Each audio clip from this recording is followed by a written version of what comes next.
Haleluya. Segala kemuliaan hanya bagi Tuhan kita Yesus Kristus.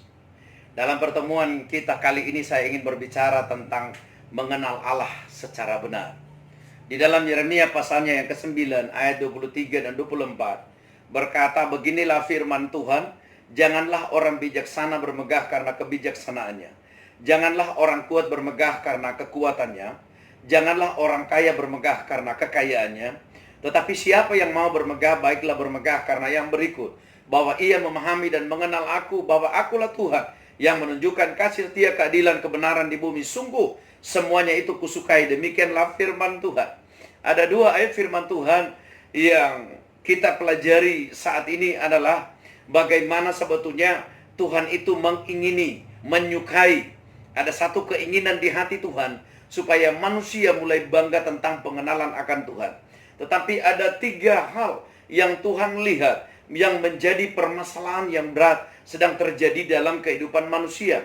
Bahwa manusia dalam pandangan Tuhan, ternyata di langkah yang pertama bagian A berkata bahwa janganlah orang bijaksana bermegah karena kebijaksanaannya. Bagian B, janganlah orang kuat bermegah karena kekuatannya. Dan C berkata janganlah orang yang kaya bermegah karena kekayaannya. Nah, tiga hal yang sedang terjadi ini terjadi di muka bumi. Sampai Tuhan menurunkan firman melalui Nabi Yeremia, tujuannya supaya manusia sadar. Nah, tiga kata jangan ini kepada manusia, karena Tuhan melihat bahwa ketika manusia menerima, yang mulai menjadi orang yang cerdas, orang yang bijaksana, mulai menjadi kuat, mulai menjadi kaya, maka manusia mulai melupakan Tuhan. Nah, kebanggaan manusia inilah yang mulai menomorduakan Tuhan, mulai mengabaikan Tuhan, sehingga Tuhan mulai berfirman bahwa manusia lebih cenderung membanggakan tentang apa yang dia dapatkan. Nah, sebetulnya kebijaksanaan, kekuatan, kekayaan itu adalah anugerah daripada Tuhan kita, Yesus Kristus. Tetapi manusia kadang setelah menerima bagian-bagian ini, manusia mulai lupa diri, mulai melupakan Tuhan. Dan inilah yang menjadi maksud Tuhan dari pembahasan yang kita pelajari. Karena dikatakan di dalam kitab Hosea pasal yang keempat, ayat 6, binasalah umatku karena tidak mengenal Allahnya.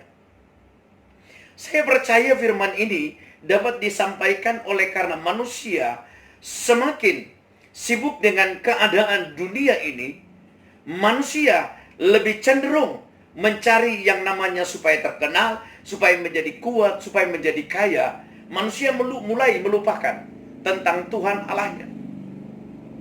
Inilah yang memicu tentang bagaimana manusia sedang diarah kepada kebinasaan. Binasalah umatku karena mereka tidak mengenal Allahnya. Nah, pengenalan akan Allah tidak akan pernah terjadi dengan sendirinya. Karena memang kita sedang menghadapi yang namanya kegoncangan, menghadapi masalah, menghadapi berbagai macam badai hidup. Hari-hari ini saya percaya, di samping kita sedang menghadapi satu masalah besar, ya virus corona sedang merajalela di seluruh dunia. Kita pun diperhadapkan dengan kebutuhan, kita pun diperhadapkan dengan urusan rumah tangga. Suami dan istri, orang tua dan anak kadang terjadi perceraian. Ya, kadang manusia mulai mencuri, mulai merampok karena kekurangan. Tetapi dikatakan di sini bahwa manusia mulai cenderung untuk menjadi orang yang bijaksana, untuk menjadi orang yang kuat, untuk menjadi orang yang kaya.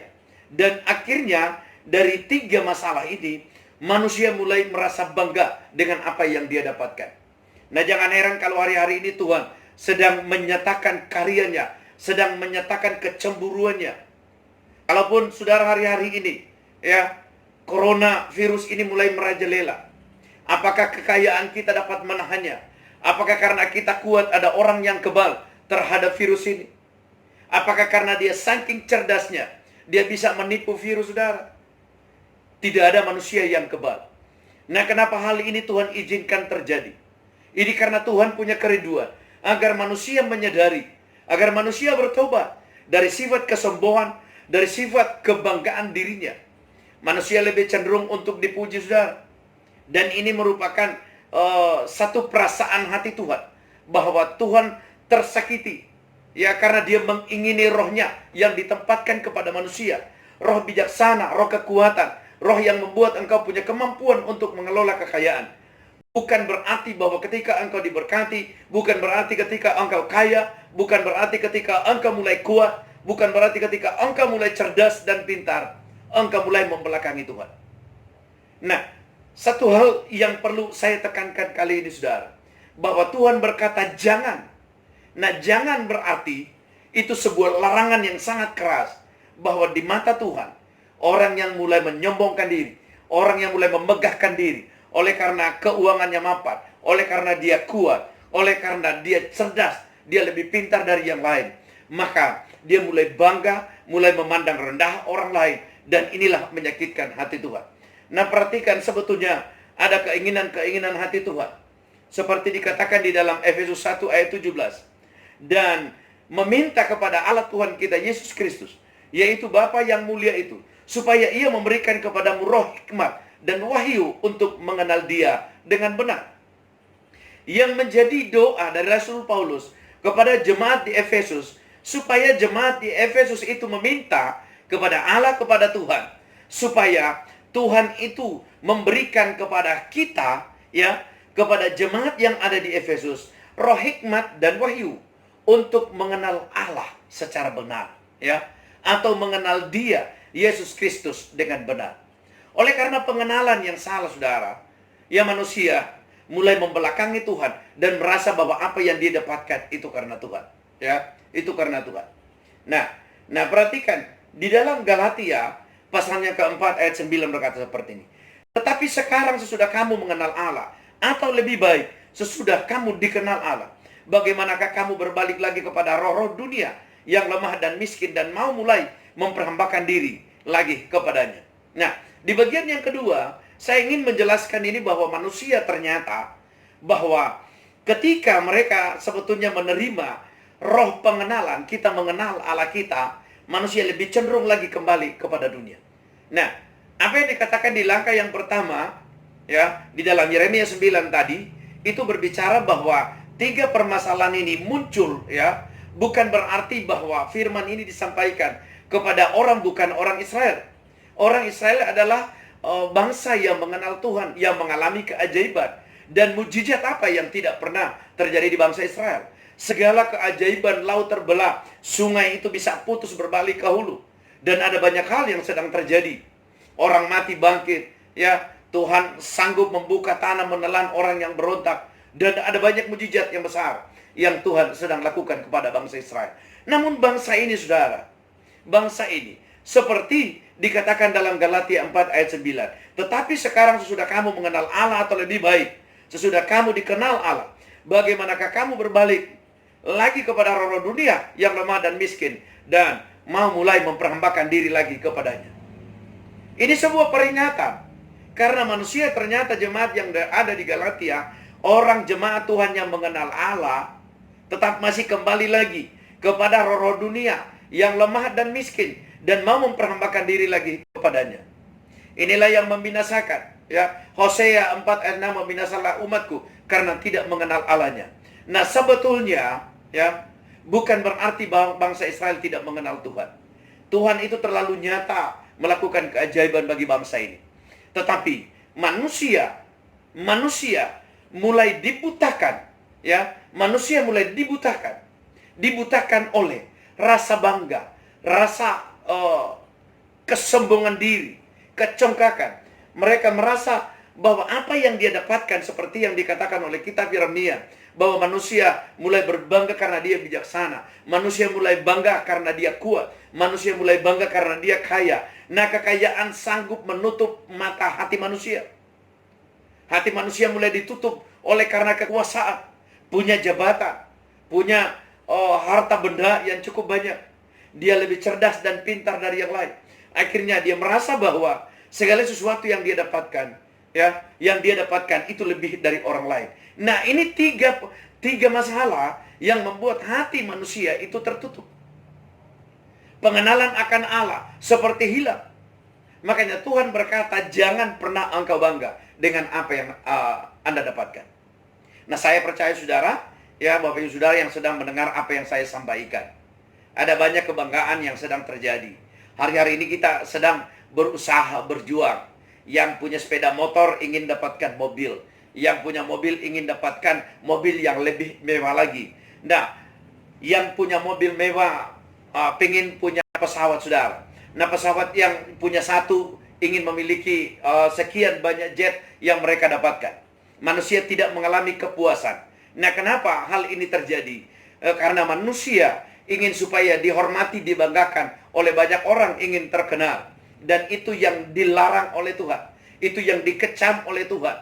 Bahwa Tuhan berkata, jangan pernah engkau bangga oleh karena engkau kuat. Jangan pernah engkau bangga karena engkau kaya. Karena segala sesuatu yang kita dapatkan, saudara, semuanya adalah fana yang kita tinggalkan di dunia. Nah, kalau kita perhatikan hari-hari ini dalam keadaan virus corona sedang melanda seluruh dunia. Apakah kekayaanmu sanggup membendung? Apakah kekayaan itu sanggup membuat hidupmu tertolong dari corona? Apakah ketika engkau kuat, bahkan mungkin jabatanmu tinggi, atau bahkan bangsa-bangsa yang punya nuklir, punya senjata yang lengkap, sanggupkah itu menahan corona? Tidak ada sesuatu di dunia yang perlu kita banggakan, saudara. Keuangan, jabatan, apapun yang engkau miliki, segala sesuatu itu, semuanya akan sirna. Ini belum ada apa-apanya, saudara. Itu baru virus yang belum ada apa-apanya. Tetapi manusia, ya, mulai banyak yang mati. Bahkan manusia, ya, cenderung hari-hari ini mulai mengalami ketakutan. Nah, sebetulnya maksud dari apa yang sedang terjadi, ini adalah maksud Tuhan, supaya manusia tidak lagi bangga terhadap apa yang dia dapatkan, tetapi mulai mencari Tuhan, mulai mencari Tuhan, mulai mengenal akan Allahnya. Nah, kenapa? Karena akhirnya kita diperhadapkan pada suatu masa di mana di dalam kitab Daniel 11 ayat 32 berkata begini, dan orang-orang yang berlaku fasik terhadap perjanjian akan dibujuknya sampai murtad dengan kata-kata licin, tetapi umat yang mengenal Allahnya akan tetap kuat dan akan bertindak. Nah, di bagian akhir dari firman yang saya sampaikan hari ini, saudara, adalah bagaimana kitab Daniel ini sebetulnya berbicara tentang suatu masa yang akan sulit terjadi. Bahkan ini juga berbicara tentang antikris, bahwa saatnya kesulitan terjadi. Dan kesulitan ini sangat mempengaruhi tentang masalah ekonomi, kebutuhan. Dan orang-orang yang berlaku fasik, dikatakan oleh kitab Daniel, akan dibujuk oleh dunia lewat keinginan, lewat kebutuhan. Dan apapun yang diinginkan oleh manusia, mereka membujuknya supaya manusia itu berbalik daripada Tuhan. Nah, apa yang sedang ditawarkan? Manusia hari-hari ini sedang merindukan untuk jadi orang yang terkenal. Manusia hari-hari ini sedang merindukan untuk menjadi orang yang kaya. Manusia ini sedang mengejar bagaimana menjadi orang yang bijaksana, menjadi orang yang cerdas. Nah, 3 hal ini sedang dicari oleh dunia. Nah, dunia sedang menawarkan hal ini. Dengan berbagai macam cara, saudara, kita melakukan. Kadang untuk mendapatkan jabatan kita menyuap. Kadang kita melakukan untuk mendapatkan kekayaan. Kita menghalalkan segala cara. Sekalipun mungkin itu korupsi, sekalipun mungkin itu rampokan, tetapi kita menghalalkannya agar kita menjadi orang kaya. Bahkan dengan cara seperti apapun, kita ingin supaya kita menjadi orang yang bijaksana. Nah, 3 hal ini, saudara, membutakan hati manusia. Tuhan berkata, jangan pernah engkau bangga dengan apa yang engkau dapatkan, tetapi berbanggalah ketika engkau mengenal Allahnya. Nah, suatu bukti di bagian yang terakhir ini berkata bahwa dan orang-orang yang berlaku fasik terhadap perjanjian akan dibujuknya sampai murtad dengan kata-kata licin. Tetapi perhatikan, tetapi umat yang mengenal Allahnya akan tetap kuat dan akan bertindak. Nah, kalau kita mengenal Allah kita secara benar, seperti dikatakan oleh kitab Filipi, pasalnya yang ketiga ayat 10-11, yang ku kehendaki ialah mengenal Dia dan kuasa kebangkitannya dan persekutuan dan penderitaannya, di mana aku menjadi serupa dengan Dia dalam kematiannya, supaya aku akhirnya beroleh kebangkitan dari antara orang mati. Rasul Paulus menghendaki agar dia mengenal Allah. Dan apa yang dia lakukan, dia harus mampu mengalami yang namanya bersekutu di dalam penderitaannya, agar dia menerima juga persekutuan di dalam kebangkitannya. Artinya untuk mengenal Tuhan tidak akan pernah terjadi secara instan, saudara. Kita perlu membangun, kita perlu berusaha, Karena kalaupun kita mengenal Allah, kata kitab Daniel pasal 11, bahwa orang benar akan tetap kuat dan bertindak. Dan hari-hari ini, kalau benar engkau percaya akan Tuhan, jangan diam saudara. Nyatakan imanmu. Lakukan dengan iman. Kalahkan maut. Kalahkan setiap kelemahan. Apapun masalah di dalam rumahmu. Mungkin engkau sedang menghadapi suatu tekanan hidup yang sangat sulit. Jangan matamu dibutakan oleh karena engkau mengejar sesuatu yang duniawi. Tetapi dikatakan bahwa orang yang mengenal Allahnya tetap kuat dan bertindak. Jangan berlaku fasik, supaya engkau tidak terbujuk oleh karena rayuan, oleh karena keinginan, oleh karena tawaran yang sedang ditawarkan oleh dunia. Tetapi marilah bersama-sama dengan Tuhan. Apabila engkau mengenal Allah secara benar, ya, apabila engkau mengenal Allah secara benar, orang benar tetap kuat dan bertindak. Bertindak itu perlu. Sekarang maju di dalam Tuhan. Jangan biarkan masalahmu, jangan biarkan kekhawatiranmu, jangan biarkan ketakutan yang sedang engkau hadapi membuat engkau diam, membuat engkau vakum, membuat engkau tidak dapat berbuat apa-apa. Kalau engkau mengenal Allah dengan benar, engkau harus percaya, kita harus percaya bahwa Tuhan yang kita percayai adalah Allah, panglima perang kita yang tidak pernah gagal, yang setiap waktu mendampingi, yang setiap waktu menolong. Dia tidak pernah terlambat, dia setiap waktu tepat untuk menolong kita, menyertai kita. Dia yang menghalau musuh-musuh kita, dia yang menghalau lawan-lawan kita, dia juga yang memberi penghiburan. Inilah firman Tuhan yang boleh saya sampaikan saat ini, biar ini bisa menjadi berkat buat kita semua.